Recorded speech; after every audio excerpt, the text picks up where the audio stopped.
आज आप लोगों के साथ शेयर कर रही हूँ एक ऐसी ठंडी मीठी और रिफ्रेशिंग मैंगो डिलाइट की रेसिपी जो गर्मियों का मज़ा डबल कर देगी।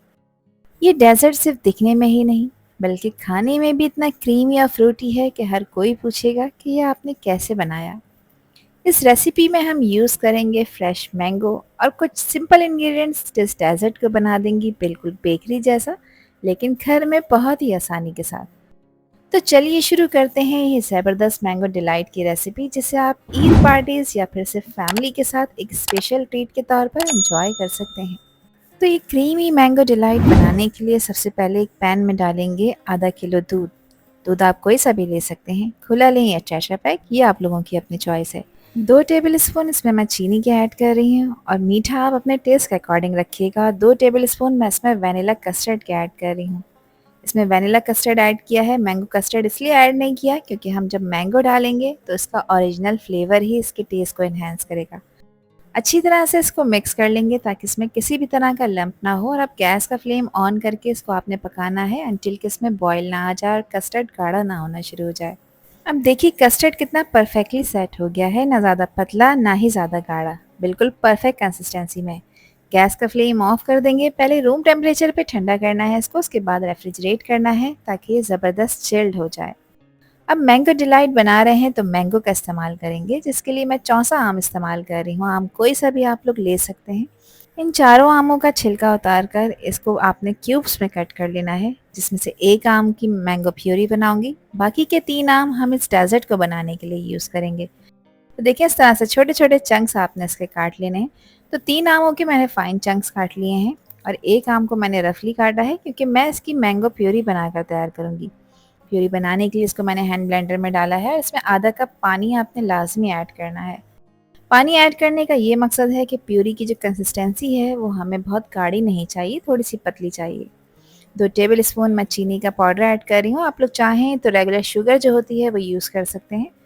अच्छी तरह से इसको ब्लेंड करेंगे और इसकी एक फ़ाइन सी प्यूरी बनाकर तैयार कर लेंगे और इस प्यूरी को आपने फ्रिज में रखना है। अब यहाँ पर मैंने ली है व्हिप क्रीम, वज़न में देखा जाए तो 300 ml है। कोई सी भी व्हिप क्रीम आप लोग ले सकते हैं, मैं व्हिप क्रीम का यूज़ कर रही हूँ। इलेक्ट्रिक बीटर की हेल्प से 30 सेकंड्स तक इसको बीट कर लेंगे हाई स्पीड पर। इसके सॉफ्ट पीक्स बनने चाहिए, अभी स्टिफ पीक्स आपने नहीं बनाने। तो देखिए यहाँ पे 30 सेकंड्स मैंने इसको बीट कर लिया है। अब इसमें से 4 टेबल स्पून क्रीम के निकालने हैं फाइनल गार्निशिंग के लिए। और अब अगेन इसको बीट करेंगे इतना कि क्रीम वॉल्यूम में डबल हो जाए और इसमें स्टिफ पीक्स बनना शुरू हो जाएं। तो हार्डली 2 मिनट लगेंगे, ये बहुत अच्छी तरह से बीट हो जाएगी इलेक्ट्रिक बीटर की हेल्प से। अगर इलेक्ट्रिक बीटर नहीं है तो आप जूसर ब्लेंडर में भी इसको बीट कर सकते हैं, कोई इशू नहीं है। अब जो कस्टर्ड बनाकर रेफ्रिजरेट करा था वो अच्छा ठंडा हो चुका है, तो वो सारा का सारा इस व्हिप क्रीम में मैं ऐड कर दूंगी। इसके साथ जो मैंगो प्यूरी बनाकर रखी थी वो भी इसमें डालेंगे। तो तकरीबन क्वार्टर कप मैंगो प्यूरी मैंने इसमें ऐड की है और बाकी की हम उठाकर रखेंगे बाद के लिए। अब अगेन इसको बीट करेंगे और तीनों चीज़ों का कॉम्बिनेशन इस डेजर्ट को बना देता है सुपर क्रीमी, फ्रूटी और बिल्कुल रेस्टोरेंट स्टाइल। अब इन्हें बीटर की मदद से अच्छी तरह से ब्लेंड कर रही हूँ ताकि मिक्सर बिल्कुल स्मूथ हो जाए, फ्लफ़ी और रिच हो जाए। तो देखिए इसका टेक्सचर ना ज़्यादा रनी है और ना ही ज़्यादा थिक, बिल्कुल परफेक्ट मैंगो डिलाइट के लिए। अब इसमें मैं ऐड कर रही हूँ बिस्किट्स, कोई से भी ले सकते हैं, मैंने ग्लूको का इस्तेमाल किया है। आप मैरी बिस्किट डाल सकते हैं, इसमें सुपर का भी इस्तेमाल कर सकते हैं। अच्छा, इसको पीस कर ऐड नहीं करना है, इसके मोटे मोटे से मैंने यहाँ पर पीसेस कर लिए हैं, बस इसको ऐसे ही इसमें ऐड कर देंगे। जो मैंगो के फाइन क्यूब्स काट कर रखे थे वो इसमें ऐड कर देंगे और थोड़े से बचा कर रख लेंगे फाइनल गार्निशिंग के लिए। बिस्किट से आएगा एक हल्का सा क्रंच और मैंगो क्यूब्स हर बाइट में देंगे एक रिफ्रेशिंग बर्स्ट ऑफ फ्लेवर। बस अब यहाँ पर इसको फोल्ड करके मिक्स करेंगे। ये दोनों चीज़ें इस डेजर्ट को बनाती हैं और भी लेयर्ड, और हर स्पून में मिलती है सॉफ्टनेस, स्वीटनेस और थोड़ा सा क्रंच, बिल्कुल परफेक्ट बैलेंस। तो ये रेडी हो चुका है। तो चलें अब इसकी असेंबलिंग कर लेते हैं, जिसके लिए एक सर्विंग डिश के बेस पर सॉफ्ट स्पंज की लेयर लगा रही हूँ। ये लेयर इस मैंगो डिलाइट को एक सॉलिड बेस देगी जो हर बाइट में एक हल्का सा केक टेक्सचर और फ्लेवर ऐड करेगी।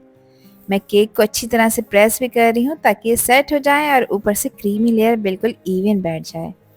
अब इस केक के ऊपर हम डालेंगे मैंगो प्यूरी, इसलिए मैंने आम को ब्लेंड करते वक्त इसमें आधा कप पानी ऐड किया था ताकि ये थोड़ी सी रनिंग कंसिस्टेंसी में हो जाए। थोड़ी सी प्यूरी को बचाकर रख लेंगे फाइनल टॉपिंग के लिए। अच्छी तरह से इवनली इसको स्प्रेड कर देंगे। अब मैं केक को हल्के हल्के ब्रेक कर रही हूँ ताकि जो मैंगो प्यूरी है ये इसके अंदर एब्सॉर्ब हो जाए। इस तरह हर लेयर में आम का मीठा फ्लेवर मिलेगा और केक हो जाता है जूसी और एक्स्ट्रा फ्लेवरफुल। अब मैं इस जूसी केक के ऊपर लगा रही हूँ ठंडी क्रीमी स्मूथ लेयर कस्टर्ड के मिक्सर की। ये लेयर मैंगो डिलाइट को बना देती है सुपर रिच और मेल्ट इन माउथ। अच्छी तरह से इस मिक्सर को पूरी डिश के ऊपर स्प्रेड कर देंगे। और अब जो मैंगो प्यूरी थोड़ी सी बचा कर रखी थी उसको रैंडम आपने उसके ऊपर डाल देना है, क्योंकि मैं यहाँ पर अब एक डिज़ाइन क्रिएट करूँगी।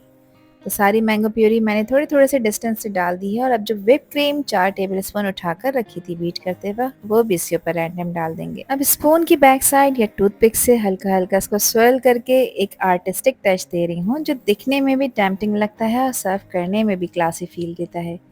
देखिए डिज़ाइन कितना प्यारा लग रहा है, जैसे बेकरी से मैंगो डिलाइट घर पर तैयार हो गया हो। अब इसकी टॉपिंग के लिए डाल रही हूँ फ्रेश मैंगो चंक्स जो इस डेजर्ट को और भी ज़्यादा वाइब्रेंट और जूसी बना देंगे। इन गोल्डन पीसेस से न सिर्फ टेस्ट इन्हेंस होता है बल्कि प्रेजेंटेशन भी लगती है बिल्कुल टेम्पटिंग और इरेस्टिबल। अब आखिर में इसको खूबसूरत बनाने के लिए गार्निश कर रही हूँ मैं ब्राइट रेड चेरीज। इन चेरीज से डेजर्ट में आता है एक पॉप ऑफ कलर जो इसे और भी ज़्यादा फेस्टिव और अट्रैक्टिव बना देता है। तो देखिए कितना प्यारा लग रहा है। इसको कम से कम 3 से 4 घंटे के लिए आपने रेफ्रिजरेट करना है ताकि अच्छा ठंडा हो जाए। अब मैंगो डिलाइट को मैंने रेफ्रिजरेटर से निकाल लिया है और ये बिल्कुल ठंडा हो चुका है और सेट भी हो गया है। फ्लेवर अच्छी तरह से इसमें एब्जॉर्ब हो चुके हैं। देखने में इतना फ्रेश लग रहा है कि बस दिल चाह रहा है कि इसको फ़ौरन खा लिया जाए। आई होप कि ये रेसिपी और वीडियो आप लोगों को पसंद आई होगी। पसंद आई हो तो कमेंट सेक्शन में अपना प्यार से फीडबैक मुझे लाजमी शेयर करिएगा और चैनल पर न्यू हैं तो चैनल को भी ज़रूर सब्सक्राइब कर दीजिएगा। आपसे फिर मिलूंगी इंशाल्लाह एक न्यू वीडियो में एक न्यू रेसिपी के साथ। जब तक हादिया को दीजिए इजाज़त। अल्लाह हाफिज़, अल्लाह निगहबान।